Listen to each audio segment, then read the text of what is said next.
I'm not fixing my hair in order to record this YouTube video, but let's get into it. So, before everybody says, oh, today was a US bank holiday, blah, blah, blah, blah, blah, I want you all to know. And for the people that haven't been trading for over a year, don't comment on this.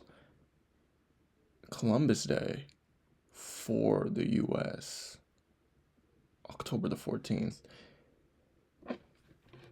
always has volatility. Why? I do not know. I just don't know. So don't question me about it. Last year, missed an amazing setup due to thinking, oh, it's a US bank holiday. There's not going to be any trade setups. There was always volume on Columbus Day. Like, who cares about Columbus? The banks don't. The banks surely do not care about Columbus. Want to know why? Because the max we were up today was around 1.1%. Yeah, that is not. That's what I call Columbus price action. Anyways, let's get into it. So, no trades today, although I should have traded today. Let me get into it. We didn't miss any trade setups. However, with us analyzing price action, we've seen a trade opportunity, although it wasn't something we would typically execute on exactly. For anybody that doesn't fully know how I execute, it's very, very, very simple. Find my daily buy. Well, I'm basically going to give you all my strategy.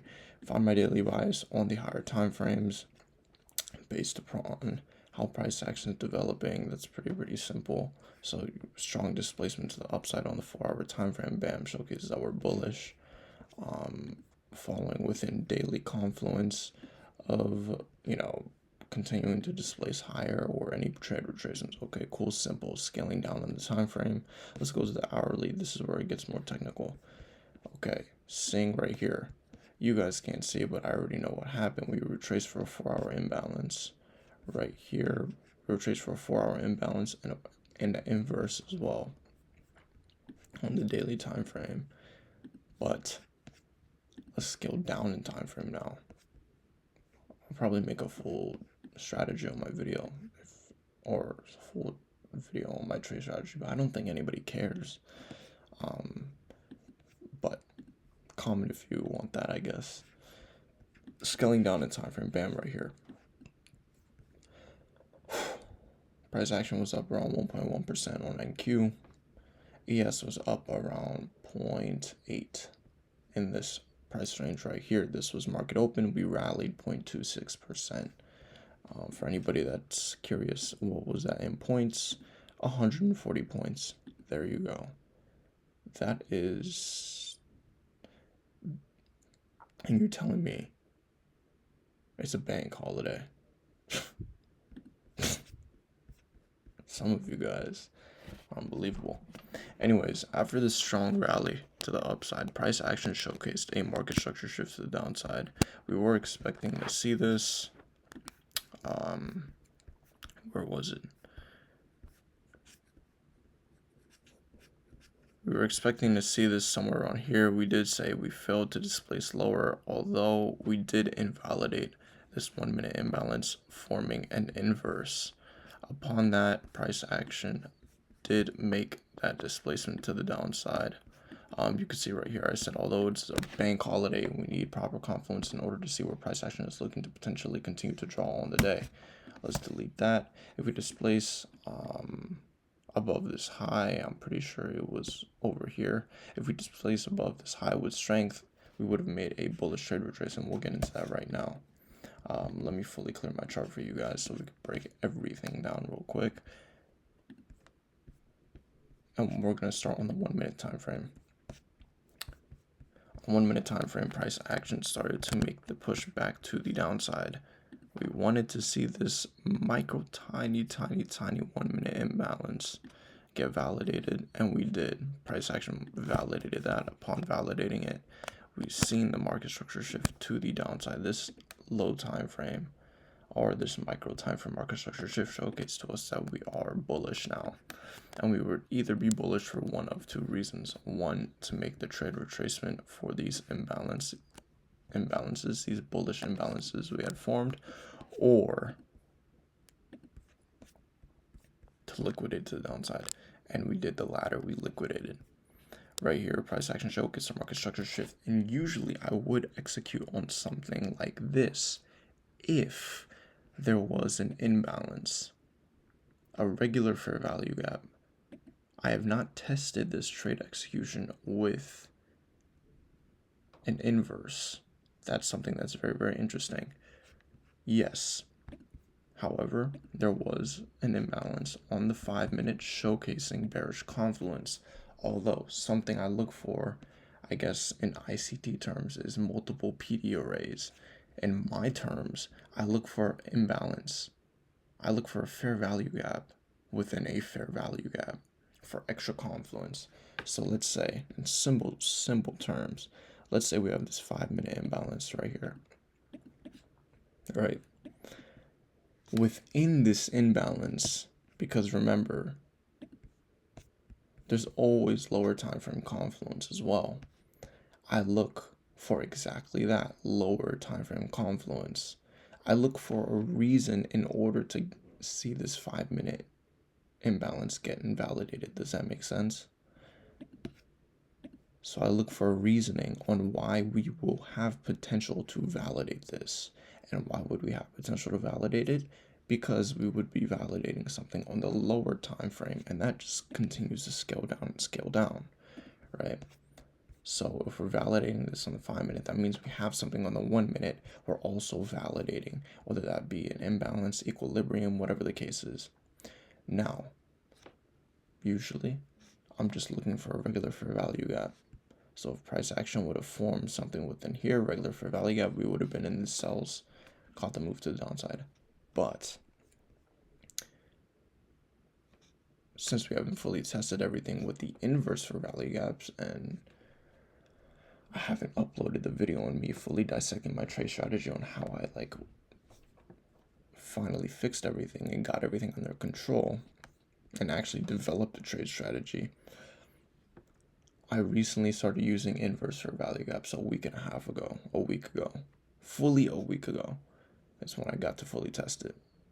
So I'm still getting used to executing on inverse fair value gaps and seeing if they're as valid as regular fair value gaps. Usually when I'm using inverse fair value gaps at the moment, I'm using them in confluence with the regular fair value gaps. So for example, something like this.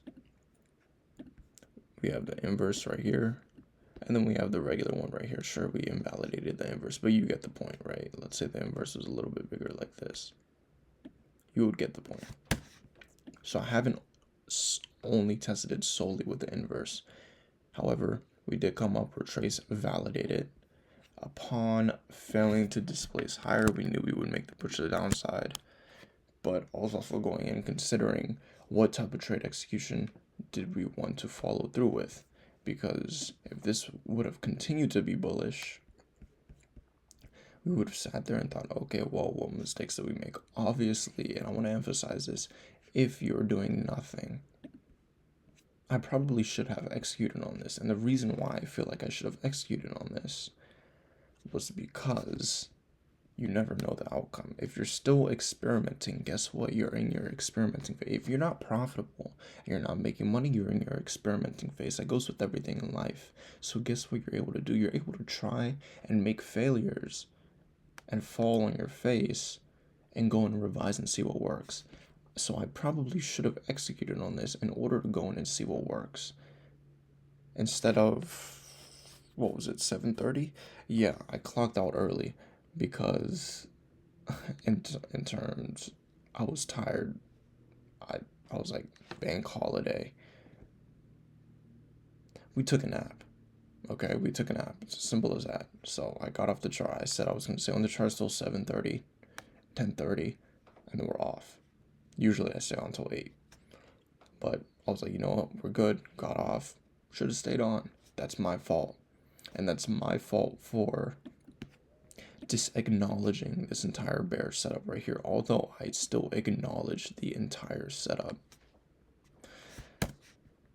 In simple terms, I should have executed upon this in order to experiment further with my strategy and see, okay, what works and what doesn't. So that's something we're 100% going to go in and do, and that's definitely a lesson from this. You could take lessons from even times where you don't execute, and even times where you do. It's all about perception and how you see price, how you see your own strategy, how you see your journey toward improvement within your trading, right? So this is something I know now is valid, but guess what? I'm not only just going to go back test it, see, analyze it. I'm going to execute on it within the live market. I'm going to understand that I may get stopped out, and that's completely fine. It's completely fine because we're in our experimenting phase. Because this experimenting phase will allow us, when profitable, in order to be able to scale and make more profit, right? Because now we have a multitude of trade entries, so we're not missing setups. Anyways, price action continue to make the moves to the downside. Anybody curious how our trade entry would have looked? Would have been something exactly like this within the equilibrium of the fair value gap. Obviously, I have certain times where I don't execute on the equilibrium within the fair value gap, but majority of the time I do. Targeting our draw right down here. Very, very good risk reward. 1 to 3.5. Beautiful risk reward. Would have gotten tagged in perfectly. And then the price action would have liquidated to the downside. Right here. And it was really, really as simple as that. Very, very simple. Macro time frame retracement for the hourly imbalance before, I guess, the continuation back to the upside. So that was today's recap. Remember, next year, yes, next year, October 14th, you can trade. It says a bank holiday. These people are lying to you. Waller moves the market. I'm telling you, he does. I'm joking. He does nothing. But yeah, in all seriousness, and even for me, I wasn't executing on my actual accounts today. I decided to execute on or I would have looked to execute on the practice account. So obviously going with precaution when you're trading. Don't just go in, if you're not fully used to something. I'm focusing on taking the most A+ setups today, and that's why I emphasized my main trade execution rather than executing on something like simply just the inverse. I wanted all my proper confluence. But now we know. Another A+ playbook we can add is executing with the inverse, which is actually something I'm going to go do later today. So I'm going to write that on my to-do list. Thank you guys for watching. Love y'all. Peace.